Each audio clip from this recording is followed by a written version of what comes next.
नमस्कार, मैं doctor Meenakshi Verma, MD obstetrics and gynaecology, your friend, philosopher and guide. आज एक नए इंटरेस्टिंग टॉपिक के साथ, ये है RH नेगेटिव विमेन में प्रेगनेंसी और RH आइसोइम्यूनाइजेशन। ये क्या चीज है, ये जानने के लिए आपने कई दफे सुना होगा कि फला की RH नेगेटिव था और उसको प्रेगनेंसी में प्रॉब्लम हो गई। ये होती क्या चीज है, ये इसके बारे में आज कुछ जानेंगे। नॉर्मली पूरी पॉपुलेशन में 85% लोगों के जो रेड ब्लड सेल्स होते हैं, उनके वॉल पे उनकी एक सरफेस एंटीजन, एक प्रोटीन होता है जो RH फैक्टर कहलाता है, और जिनमें ये प्रेजेंट होता है उसको हम RH पॉजिटिव कहते हैं, और जिनमें ये नेगेटिव होता है, जो नहीं एब्सेंट होता है, उनको RH नेगेटिव कहते हैं। 15% पॉपुलेशन है women, they are RH negative and 85% are positive. Problem तब आती है कभी कभी जब मदर, तो जो विमेन है, शी इज RH नेगेटिव, लेकिन उसके हस्बैंड जो है वो RH पॉजिटिव है, और जो बच्चा है, जो गर्भस्थ शिशु है, उसका भी ब्लड ग्रुप जो है RH पॉजिटिव है। ऐसे केसेस में 16% केसेस में इस बात की संभावना रहती है कि एक प्रॉब्लम जिसको हम RH आइसोइम्यूनाइजेशन कहते हैं वो हो जाए। वो क्या होता है वो हम डिस्कस करेंगे। अगर वाइस वर्सा है, अगर मान लीजिए मदर का ग्रुप पॉजिटिव है और फादर का ग्रुप नेगेटिव है, तो कोई प्रॉब्लम नहीं, बच्चे का कुछ भी ग्रुप हो।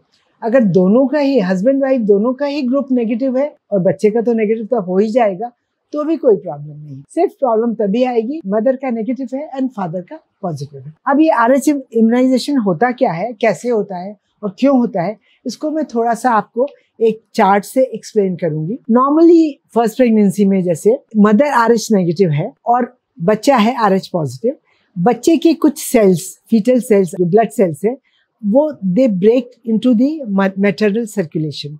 यहाँ पे माँ का जो इम्यून सिस्टम है वो कुछ सब्सटेंसेस बनाता है जिनको हम एंटीबॉडी कहते हैं। इनका काम क्या होता है, ये बच्चे के सर्कुलेशन में प्लेसेंटा के थ्रू चली जाती हैं और वो बच्चे के सर्कुलेशन में जो रेड सेल्स हैं उनको डिस्ट्रॉय करते हैं। जब बच्चे के रेड सेल डिस्ट्रॉय होते हैं, क्या होता है, उससे बच्चे को एनीमिया होता है। अगर बहुत ज्यादा डिस्ट्रॉय हो गए तो फिर एक कंडीशन होती है जिसको हम हाइड्रॉप्स फीटालिस कहते हैं।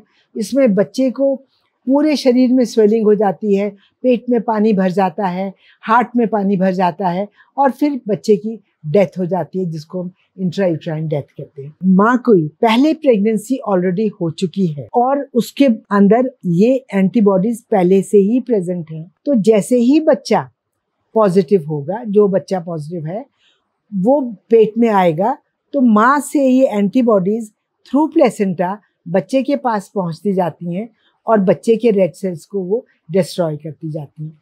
ये डिस्ट्रॉय करने से फिर वही सीक्वेंस ऑफ इवेंट है, सीवियर एनीमिया है, हाइड्रॉप्स फीटालिस है, इंट्रायूट्राइन डेथ है, और कभी कभी जब बच्चा पैदा होता है उस वक्त एनीमिक तो होता है, लेकिन विद इन 48 आवर्स उसको बहुत सीवियर जॉन्डिस हो जाता है, और वो जॉन्डिस इतना सीवियर होता है कि ब्रेन में डिपॉजिट हो जाती है बिलिरुबिन एंड ब्रेन डैमेज हो जाता है बच्चे का। So it's a very very serious condition if that happens. इस चीज को प्रिवेंट करने के लिए हमें क्या करना चाहिए? व्हाट वी डू इज, जैसे ही फर्स्ट विजिट होती है प्रेग्नेंट लेडी की, हम उसका ब्लड ग्रुप टेस्ट करते हैं और उसके हस्बैंड का ब्लड ग्रुप टेस्ट करते हैं, और अगर उसका ब्लड ग्रुप नेगेटिव है और हस्बैंड का पॉजिटिव है और उसकी फर्स्ट प्रेगनेंसी है, उस वक्त हम या तो और कुछ टेस्ट नहीं कराते या फिर एक और टेस्ट करवाते हैं जिसको हम इनडायरेक्ट कूम्स टेस्ट कहते हैं, जिससे ये पता चलता है कि उसके अंदर ऑलरेडी एंटीबॉडीज तो नहीं है। यूजुअली फर्स्ट प्रेगनेंसी में, जहाँ पहले से कोई प्रेगनेंसी नहीं हुई है, इसकी शुरू में कराने की जरूरत नहीं रहती, पर 16 हफ्ते के बाद उसको भी कराना जरूरी रहता है।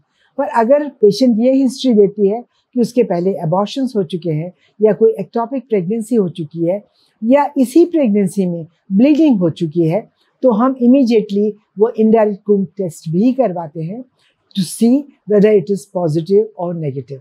अगर वो नेगेटिव है तो प्रेगनेंसी स्मूथली चलती है, अगर वो पॉजिटिव है तो फिर बच्चे के लिए प्रॉब्लम होने की संभावना रहती है, और then it's a very special pregnancy and we have to manage in a very different manner. Around 28 weeks of pregnancy हम दोबारा से ये टेस्ट कराते हैं ICT और ये देखते हैं कि दोबारा कोई प्रॉब्लम तो नहीं आई है, और उस वक्त प्रिवेंटिव इंजेक्शन होता है RhNTD 300 माइक्रोग्राम। वो इंजेक्शन हम मदर को लगाते हैं।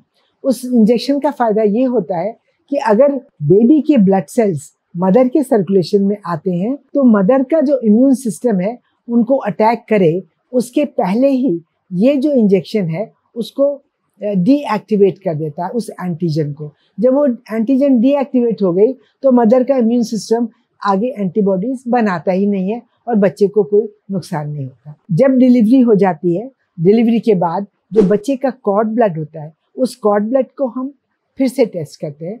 उस टेस्ट में एक तो बच्चे का ग्रुप टेस्ट किया जाता है, एक उसमें बच्चे का डायरेक्ट कूम्स टेस्ट करते हैं और बच्चे में कोई बिलिरुबिन लेवल हाई तो नहीं हुए ये देखते हैं। अगर बच्चे का ग्रुप नेगेटिव है तो फिर तो आगे कुछ करने की आवश्यकता ही नहीं है क्योंकि प्रॉब्लम ही खत्म हो गई। पर अगर बच्चे का ग्रुप पॉजिटिव आता है तो फिर बाकी 2 टेस्ट भी इम्पोर्टेंट है। अगर बाकी टेस्ट नॉर्मल है, बच्चे का ग्रुप पॉजिटिव है, उसी वक्त सेम RhNTD इंजेक्शन को रिपीट किया जाता है। मदर को after delivery that injection is given. It should be given within 72 hours of delivery. अगर लेट देंगे तो उसका फिर फायदा नहीं होगा। विदिन 72 आवर्स दे देते हैं तो उसका फायदा होता है। नॉर्मली तो हम विदिन फ्यू आवर्स ही दे देते हैं।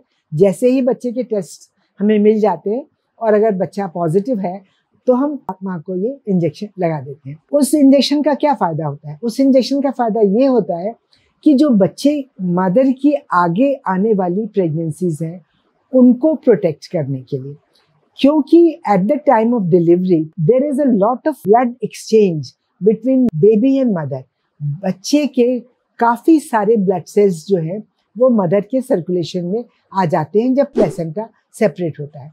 तो उसी वक्त उन सेल्स को अगर ये RhNTD इंजेक्शन लगाकर उसको हम किल कर दें उन सेल्स को, तो आगे आने वाली प्रेगनेंसी के लिए बहुत सेफ्टी हो जाती है क्योंकि माँ कोई एंटीबॉडीज नहीं बनाती। आगे आने वाले चाहे वो पॉजिटिव हो बच्चे चाहे वो नेगेटिव हो उसे कोई नुकसान नहीं होता। इसके अलावा कभी कभी ऐसा भी होता है जैसे कि पेशेंट्स कहते हैं कि अब हमें और बच्चे नहीं चाहिए, हमारे 2 बच्चे हो गए या हमारा ट्यूबल लाइगेशन ऑपरेशन हो गया है तो अब हमें RhNTD लगाने की क्या जरूरत। लेकिन तभी हम लगाते हैं, इसलिए लगाते हैं क्योंकि अगर बच्ची माँ के सर्कुलेशन में एंटीबॉडीज बन गई और लेटर ऑन इन लाइफ कभी मान लीजिए कोई ऐसा एक्सीडेंट हो गया ऐसी जगह के जहां उनको RH नेगेटिव ब्लड नहीं मिल पाया, लाइफ सेविंग एक हमें RH पॉजिटिव ब्लड देना पड़ा, तो उस वक्त ये आज का दिया हुआ इंजेक्शन बहुत काम आएगा। तो largely this injection is given to prevent complications in future pregnancies.